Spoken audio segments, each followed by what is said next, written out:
Today, as Israel fights on the front line of civilization, I too appeal to America. Give us the tools faster, and we'll finish the job faster. Now, before all of you genocide-hating, peace-loving liberals go up in arms about USA supporting an Israeli war so far away in the Middle East, allow me to explain why supporting Israel is critical to the world essentially as a whole. What's up, everybody? I'm Cliff, recording this on July 25th, 9:01 p.m. East African time. Now, on the face value, support for Israel is seen essentially as political, and you may not be wrong, but not right either. As a USA politician running for presidency, you cannot state you do not support Israel because that is political suicide, but it may also be deeper than that. For example, it is interesting to note Israel is world's number 10 exporter of arms. That tells you there is a lot to read into here, considering they have only 3 major players supplying them arms. That's Germany, Italy, and the United States. Now, with Germany, it's kind of a quid pro quo situation where they send Israel missiles and rockets, and in return they get missile defense system. The missiles are basically AIM-120 advanced medium-range air-to-air missiles with effective range of about 180 kilometers. It can engage target beyond visual range, carrying a 19.1 kilogram high explosive blast fragmentation warhead, which Israel can effectively use to carry out aerial warfare, although we have not really seen any need for these in recent history. You cannot underestimate how important these are in a near-peer air-to-air combat. So, this aid, and I'm using that term liberally, from Germany, it amounts to about $353 million a year. And in return, they get Arrow 3 missile defense system with effective range of about 2,400 kilometers. You know, it's important to note that it was developed jointly by Israel and the United States. So, and you're going to see a lot of more of joint Israeli-United States developed weapons as we proceed. We've jointly developed some of the most sophisticated weapons on Earth. I choose my words carefully. Now, for the Italianos, Israel just gets to purchase Agusta 129 attack helicopters and naval artillery systems, which, by the way, it sums up to 5% of total Israeli arms purchase. So, for the Agusta 129, also known as the Mongoose, which is a really cool name for a helo, by the way, you just know it's good at ruining people's days with a climb of 10.2 meters per second and operate at a service ceiling of 4,725 meters, just slightly lower than the Apache H6.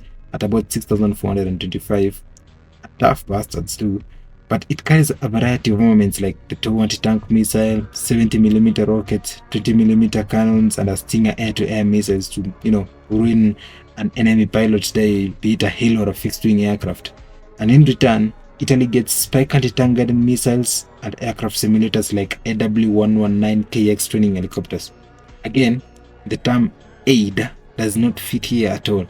It's more word.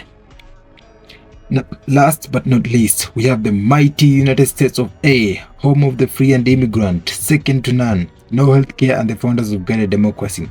Maybe that's just the Democrats, but what do I know? Fuck Joe Biden. So, since as far back as May 1946, when Truman started his official job as the world police, after Britain's series of fuck-up with the British Mandate of Palestine, the United States has been the big daddy of Israeli support and trade. Let's call them brothers in arms, because I gotta be honest, American and Israelis to me are one and the same. They love democracy on their planes, fucked over by the British, always at the wrong end of a jihadi suicide vest. What more comparison do you need? I think this is what has made the alliance essentially unbroken, even amid wild protests in the United States to cut off Israel.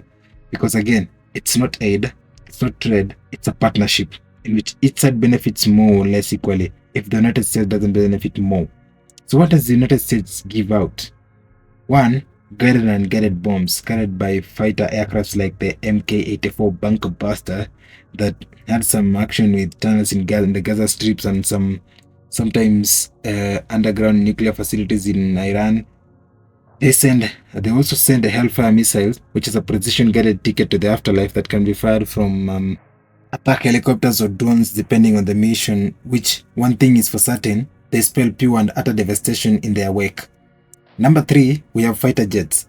So, since retiring a few B-17 Flying Fortress in the 50s, Israel has primarily relied on the extensive fleet of F-16 Baruchs, F-35RDs, and F-15Is, serving as a compact long-range bombers as seen in action since Saturday in Yemen as part of Operation Fuck Around and Find Out. And number 4, they send air defense munition, which is mostly Patriot missiles and AIM-120 attack medium-range air-to-air missiles. Remember, for the Iron Dome munitions known as the Tamir, Israel manufactures those domestically, so they don't import. They just make them by themselves.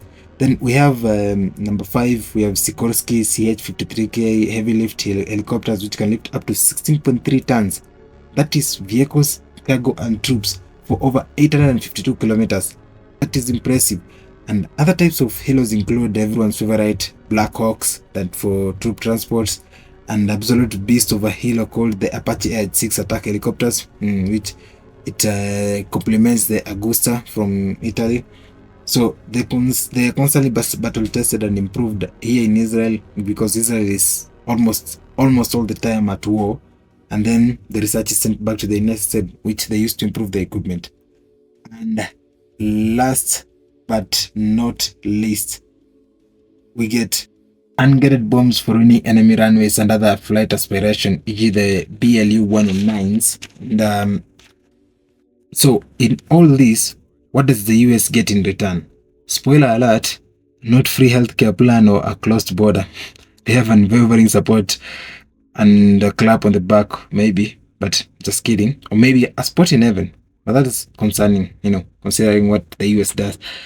In return, the United States gets counterintelligence surveillance against several factions in the Middle East, like Hezbollah in Lebanon, Houthis in Yemen, Al-Qaeda in Iraq, ISIS in Syria and Iraq. In fact, during the Iran-Iraq war, while the CIA provided intel to Saddam, Israel provided intel to Iran.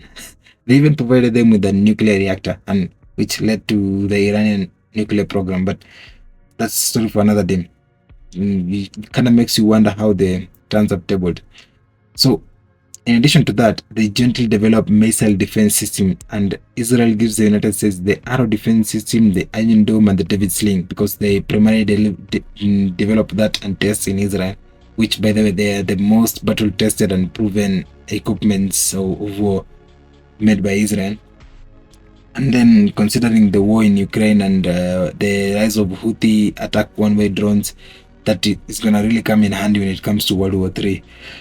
So, they also get to share Israelis, sweet UAV technology, which, spoiler alert, is the best in the world, with the UAVs like the T-Heron and the Hermes 450, rolling Skynet Award for Death Bringers and Snoopers, in the world. In this type of partnership, they will go as back as the first Gulf War, where Israel UAV technology used to collect intel for the Allied forces while they were fighting against Saddam forces in Kuwait.